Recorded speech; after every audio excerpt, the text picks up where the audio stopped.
오늘은 최재천 이화여자대학교 에코과학부 석좌 교수의 특별 강연으로 문을 열겠습니다. 인류의 미래와 생태적 전환, 그리고 무형문화유산의 역할을 주제로 말씀해 주셨는데요. 화면으로 함께 하시죠. 지금 전 세계 인류는 한 번도 겪어보지 못한 정말 대단한 그런 대재앙을 맞이하고 있습니다.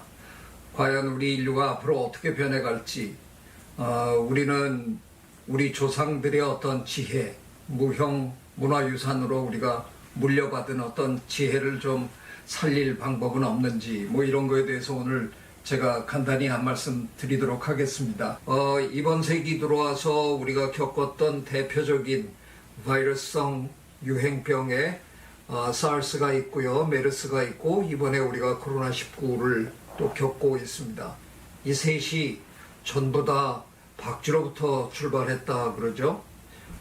사르스의 경우에는 박쥐에서 사양 고양이를 통해서 우리한테 왔고요. 메르스의 경우에는 낙타를 통해서 온 것 같고, 이번에는 천산갑이라는 참 신기한 동물을 통해서 저희한테 옮겨졌다는 겁니다. 기후변화와 생물다양성의 고갈, 그리고 이번에 벌어진 이 팬데믹, 이게 분명히 다 연결이 돼 있을 거예요. 박쥐는 대체로 열대에 사는 포유동물이거든요. 그런데 우리가 기후변화로 인해서 온대지방의 기온이 자꾸 오르다 보니까 지금 우리나라도 점점 아열대화하고 있잖아요. 박쥐들이 자기도 모르게 주변 환경의 온도가 올라가니까 서서히 움직이는데 그들의 분포가 온대지방으로 지금 확장되고 있는 겁니다. 우리는 우리대로 자꾸 숫자가 늘어가니까 생활 환경에 생활 공간이 필요하니까 자꾸 숲을 잘라내고, 박쥐는 동굴 속에 그냥 편안하게 있고 싶은데 우리들이 자꾸 그 앞으로 길을 내고, 그 박쥐들이 불안해서 움직이다가 점점 좁아진 숲에서 살기 어려운 그 야생동물들과 어울리고, 그 야생동물들을 우리가 자꾸 건드리다 보니까 예전보다 훨씬 자주 야생동물의 몸에 살고 있어야 할 바이러스가 우리 인간에게 자꾸 옮겨오는 거죠. 그래서 여러분이 지금 지난 한 몇십 년 동안 끊임없이 거의 해마다 우리는 우리 야생동물을 공격하는 바이러스성 유행병 겪었고요. 지금 우리 인간도 사르스, 메르스, 지카, 에볼라, 에이즈, 신종플루, 이번에 코로나19까지 계속해서 우리가 지금 겪고 있습니다. 주기가 점점 짧아지고 있네요. 우리가 팽창을 멈추지 않는 한 아마도 이 주기는 점점 짧아질 수밖에 없다는 예측이 가능합니다. 지금 이렇게 끔찍한데 이런 일을 앞으로 굉장히 자주 겪어야 된다 그러면 정말 상상하기조차 싫은 일이잖아요. 그러다 보니 지금 너무나 많은 분들이 백신이 빨리 만들어지기를 학수고대하고 있습니다. 저도 그렇게만 된다 그러면 너무나 좋을 텐데요. 이 백신이라는 게 그렇게 간단하게 만들어지는 게 아니거든요. 돌이켜 생각해 보면 21세기에 들어와서 겪은 그 바이러스성 유행병, 사르스, 메르스, 지카, 에볼라, 에이즈 이런 거 다 되돌아봐도요, 한 개도 백신이 만들어지지 않았거든요.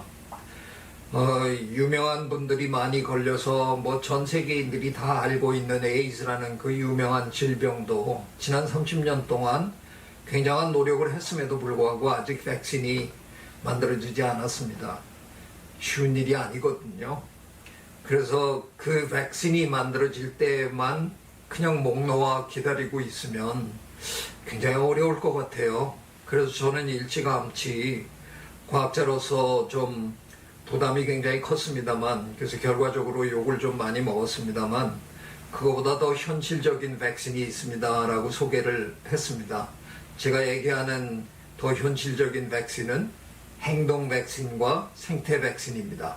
예를 들어서 우리나라 대한민국 국민은 이번에 마스크를 굉장히 성실하게 잘 써주셨어요. 그리고 손 씻기도 잘하고 거리두기도 제법 잘 지켜주시고 이런 것들이 우리가 행동으로 할 수 있는 바이러스가 한 숙주에서 다음 숙주로 건너가지 못하게끔 우리가 차단하는 그런 행동으로 보여줄 수 있는 백신이거든요. 이거를 전 세계인이 전 국민이 함께 하면 그게 바로 백신이 되는 겁니다.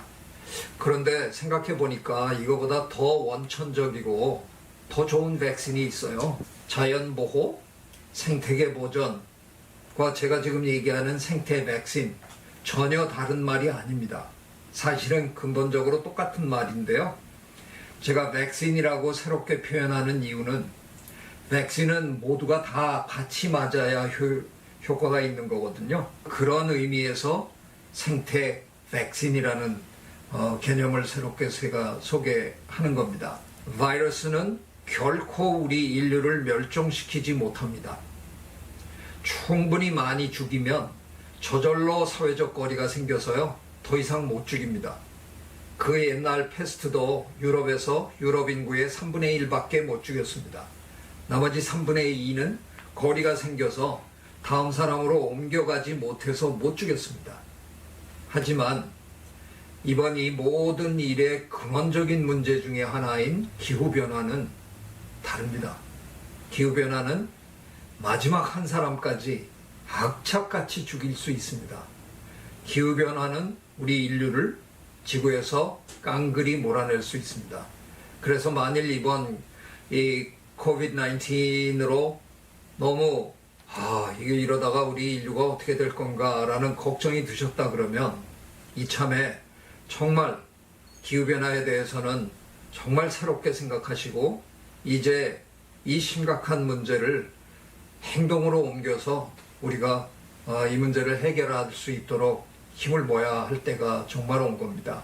아프리카 속담에 이런 얘기가 있다 그러죠. 빨리 가려면 뭐 혼자 가도 되겠지만 멀리 가려면 반드시 함께 가야 된다. 이번 이 코비드-19을 겪으면서 굉장히 많은 분들이 이걸 깨달았을 거예요. 함께 가는 것밖에는 방법이 없다. 혼자만 살아남는 거는 그건 방법이 아니다 하는 것을 분명히 배웠습니다. 전통사회가 가지고 있던 생물 다양성을 보존하면서 자연과 함께 살아야 되겠다 하는 그 공존의 개념의 배경에는 한결같이 연대의 정신이 있습니다. Solidarity가 그 모든 문화권에 다 함께 한다는 것을 저희가 계속해서 보고 있습니다.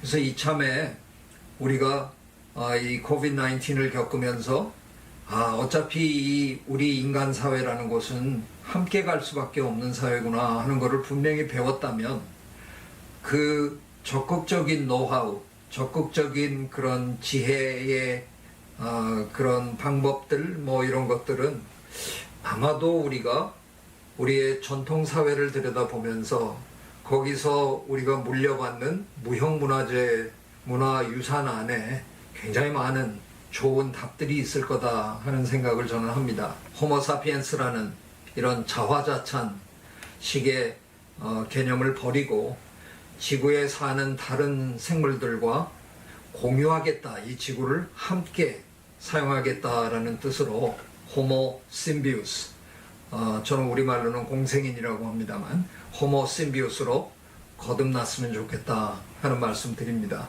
이제 남은 건 거기서 우리가 어떻게 행동으로 옮겨갈 것인가, 그것만이 남았습니다. 그런데 그 지혜가, 저는 그 지혜의 많은 부분이 우리가 물려받은 무형 문화유산 안에 있으리라고 생각합니다. 경청해 주셔서 대단히 감사합니다.